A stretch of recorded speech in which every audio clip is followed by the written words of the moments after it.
नमस्कार,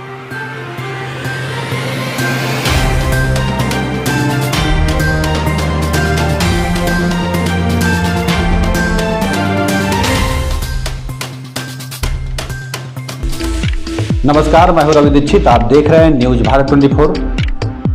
आजमगढ़ जिले में लोकसभा चुनाव को लेकर मौसम के अनुसार ही अब राजनीतिक पारा भी धीरे धीरे चढ़ने लगा है। भारतीय जनता पार्टी के पूर्व लोकसभा प्रत्याशी व भोजपुरी स्टार दिनेश लाल यादव निरहुआ ने उपचुनाव को देखते हुए जिले में अपनी सक्रियता बढ़ा दी है।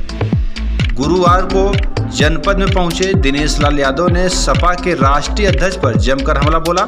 उन्होंने कहा कि वर्ष 2019 के चुनाव के समय ही कहा था कि सिर्फ अखिलेश कहते हैं आजमगढ़ और इटावा मेरा घर है, लेकिन अपने निजी स्वार्थ के लिए कभी भी आजमगढ़ को छोड़ सकते हैं। और ठीक वैसा ही हुआ, वे अपने निजी स्वार्थ के लिए आजमगढ़ को छोड़कर चले गए। दिनेश लाल यादव ने कहा कि अखिलेश सांसद रहकर भी कुछ नहीं करते थे, इसलिए उनके छोड़ने से भी जिले में कोई फर्क नहीं पड़ेगा। दिनेश लाल यादव ने कहा कि लगातार आजमगढ़ के दौरे पर हैं, यहाँ की जन समस्याओं से जिलाधिकारी और मुख्यमंत्री को अवगत कराते रहते हैं। उन्होंने कहा कि भारतीय जनता पार्टी ने अगर उन्हें उपचुनाव के मैदान में उतारा तो चुनाव लड़ेंगे।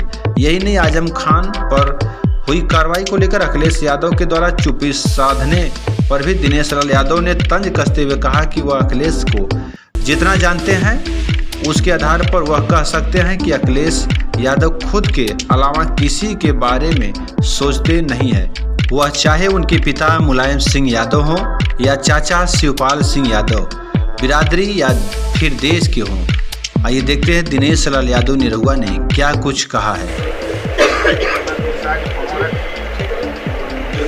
आप यहाँ प्रत्याशी में रहे और अखिलेश जी चुने गए थे और उन्होंने इस्तीफा दे दिया जी, क्या कहेंगे? पहली बात। दूसरी बात, आपका नाम आ रहा है जो चुनाव होने वाला है, तो ये बात तो मैंने पहले ही कहा था जब हम लोग चुनाव लड़ रहे थे, तो उस समय ही मैं कहता था कि वो सिर्फ कहने के लिए कहते हैं कि आजमगढ़ भी मेरा घर है और इटावा भी मेरा घर है, लेकिन जब भी आवश्यकता पड़ेगी उनको, जहाँ उनका निजी स्वार्थ होगा, तो वो आजमगढ़ को छोड़ देंगे। और वही हुआ, उन्होंने छोड़ दिया। खैर वो रह के भी कुछ कर नहीं रहे थे, तो उनके रहने छोड़ने से कोई अंतर पड़ा नहीं, क्योंकि जब वो थे उस दौरान भी आजमगढ़ में जितने भी कार्य थे, जो भी चीज़ें थी, वो हम लोग चिन्हित करते थे और वो मुख्यमंत्री जी तक पहुंचाते थे। अब जब वो छोड़ के चले जा चुके हैं, उसके बाद भी महाराज जी का आदेश हम लोग को यही मिलता है कि आप लोग जो है एक बार वहाँ जाइए, जा करके देखिए क्या क्या काम हुआ, क्या बाकी रह गया। और चूँकि हमारे डीएम साहब भी चेंज हुए हैं, तो बहुत सारे कार्य ऐसे थे जो हम लोगों ने उनको दिया था करने के लिए। दीवारा में पुलिस चौकी करना था, फिनिहनी का एक पुल बनाना था, दीवारा का पुल का बहुत टाइम से चल ही रहा है। तो बहुत सारा काम पेंडिंग रह गया जो फिर से हमको इनको भी देना है और फिर मुख्यमंत्री जी को भी सौंपना है। तो इस वजह से हम लोग जो है यहाँ पे आजमगढ़ के दौरे पे हैं और वो सारे कार्य को चिन्हित करके और मुख्यमंत्री जी तक पहुँचाना है। आपका नाम आ रहा है? नाम आ रहा है और मैं जब मुझे लड़ने के लिए आदेश मिलेगा तो मैं लड़ूंगा भी, क्योंकि जब अखिलेश यादव आए तो उनसे लड़ने से पीछे हटे ही नहीं, तो अब कोई आ जाए तो क्या फ़र्क पड़ता है। तो मुझे नहीं लगता है कि मेरी पार्टी अगर मेरे लिए चाहेगी कि मैं चुनाव लड़ूं तो मैं पीछे तो नहीं हट सकता, मैं तो लड़ सकता हूँ जी। अच्छा, आजम खान के मामले में जिस तरीके से अखिलेश चुप्पी साधे, क्या कहेंगे? देखिए, अखिलेश यादव जी की जहाँ तक बात करेंगे, उनको मैं जितना जानता हूँ, जितना समझता हूँ, वो सिर्फ और सिर्फ खुद के अलावा किसी के बारे में सोचने वाले इंसान नहीं है। चाहे वो उनके पिता हों, चाहे उनके चाचा हों, चाहे उनके भाई हों, चाहे उनकी भाभी हों, चाहे उनकी बिरादरी हो, चाहे उनका प्रदेश हो, चाहे उनका देश हो। एक बार गलती से वो मुख्यमंत्री की कुर्सी पे बैठ गए थे माननीय नेताजी की वजह से और शिवपाल जी की वजह से, और तब से वो मुख्यमंत्री की कुर्सी से उतर तो गए, लेकिन दिमागी रूप से आज तक नहीं उतर पाए। आज तक उनको लगता है कि वो मुख्यमंत्री हैं, उसी तेवर में रहते हैं, उसी तरह वो अपने कार्यकर्ता से, अपने लोगों से बिहेव भी करते हैं।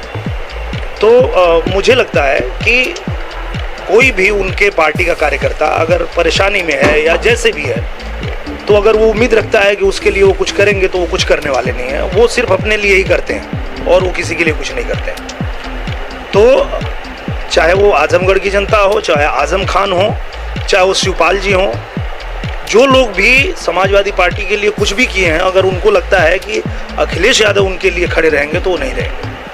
अच्छा, लगातार चाचा शिवपाल को इस तरीके से विजन किया जा रहा है, क्या लगता है? और भाजपा में जो आ रहा मामला आने को देखिए क्या है, ये सारी जो बातें होती है ना, वो विचारधारा की होती है। हम लोग जब राम मंदिर बात करते हैं कि हम राम मंदिर बनाएंगे और राम मंदिर का निर्माण शुरू भी हो गया, तो हम क्यों ये बात करते हैं? क्योंकि हम राम की विचारधारा वाले लोग हैं। राम को कल बनना है सबसे बड़े राज्य का राजा, और एक दिन पहले उनके पिता कहते हैं कि आप जंगल चले जाओ, और वो खुशी खुशी चले जाते हैं। माँ पूछती हैं कि क्या हुआ बेटा, तो बोले पिताजी ने हमको जंगल का राजा बना दिया। ये हमारी विचारधारा, हम इस विचारधारा को फॉलो करने वाले लोग हैं। अब बात करते हैं अखिलेश यादव की। अखिलेश यादव के बारे में जब आप पूछते हैं तो आप लोगों ने उनके बयान सुने होंगे कि वो हमारे क्रांतिकारियों की तुलना, हमारे देशभक्तों की तुलना वो जिन्ना से करते हैं। जिन्ना कौन है? जिन्ना वो व्यक्ति था जो प्रधानमंत्री की कुर्सी पर बैठने के लिए देश का ही बंटवारा कर दिया, देश को ही 2 भाग में बांट दिया। ऐसे व्यक्ति के विचारधारा पे चलने वाला आदमी अपनी पार्टी, अपने घर परिवार में क्या करेगा? ये आप लोग क्यों इसको नहीं समझ पाते हैं? जब भी वो बात करते हैं अखिलेश यादव, तो उनकी बातों से ही पता चल जाता है कि ये आदमी क्या करेगा।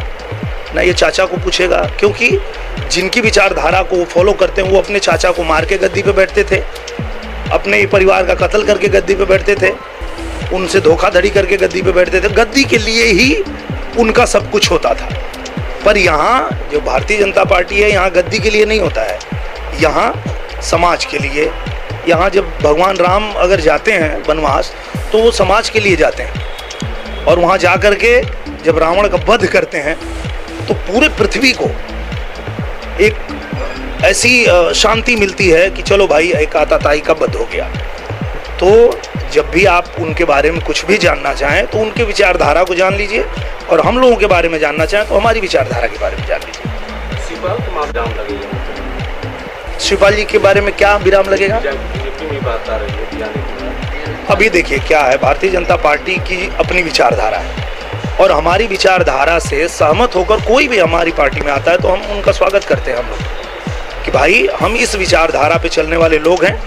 हमारे लिए राष्ट्र जो है वो सबसे ऊपर है। हमारा प्रोफेशन कुछ नहीं है, हम पर्सनली कुछ नहीं हैं।